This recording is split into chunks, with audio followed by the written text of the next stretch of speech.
Does being a good girl and being a good person gives you what you want in life? Or doing something else has more benefits in life?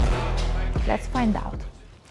Hello, my name is Ruta. I am female coach, emotional well-being practitioner, trauma integration specialist, and holistic womb healing and feminine energy guide. I wanted to talk to you about something that will give you the biggest sense of liberation as a person and especially as a woman. Some time ago, when I was a teenager, there was this book that was released which title was Good Girls Go to Heaven and Bad Girls Go Everywhere. At that point, I didn't really understand what it meant and why it was named like that and why it was so popular. And 20 plus years later, after reading lots of books and getting into alternative therapies and the shadow work, I finally understand what it was and why it was so revolutionary at that time. So when we identify with being good girl, good person, doing a good thing, being good to people, there is nothing wrong in that, in trying to do good thing. The problem happens when we only identify with the goodness and we see ourselves as just having this only good things in ourselves and nothing else.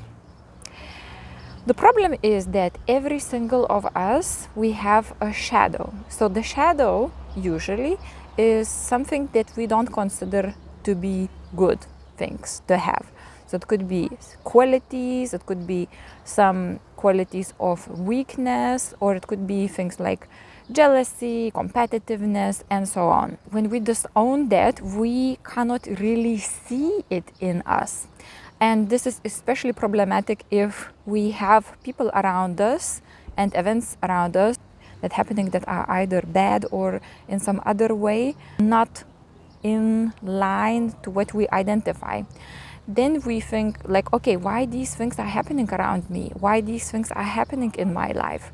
And we usually think like, but I am so good to other people, but I only wish good things, but I only do right thing, but I only spreading love and light and the usual thing that is quite popular in spiritual community. The thing is that we all have the shadow side, and even if we don't admit to it, it is there. And the trick in seeing it is in looking in what is happening around us and seeing it as a mirror.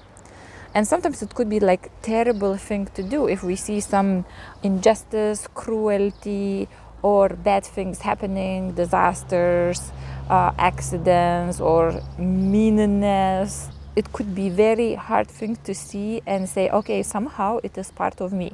Another thing to realize is part of us, not only from the personal, singular point of view, it is also part of us from collective point of view. So sometimes even if we don't personally participate in something that is not good with our own actions, we participate as a collective. So with the energy that we direct towards it. So the biggest thing that you can do to your liberation and to sense of freedom and to also giving yourself a break is to accepting your shadow side. Even if you don't do anything to integrate it, if you accepted the fact that, you know what, I'm a human being and I must have, and therefore I have a shadow side, you're already halfway there. Just like in addictions, first step into healing is to admitting that you are an addict. The same goes for shadow work and shadow healing. The first step into healing the shadow is admitting that we participate in there and we have it. And sometimes it could be very uncomfortable feeling. It could be very unpleasant sensation.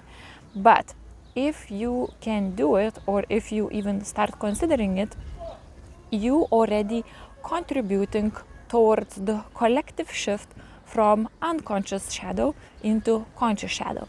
And why is it good and what is the difference?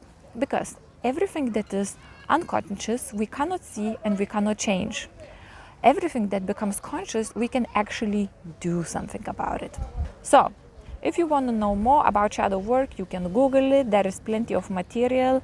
Or if you have something that you want to work with and you need some guidance, you're welcome to connect with me and to see what is hiding into subconscious of your mind and soul. My name is Ruta K. I am female coach, emotional well-being practitioner, trauma integration specialist, and holistic womb healing and feminine energy guide. Bye bye.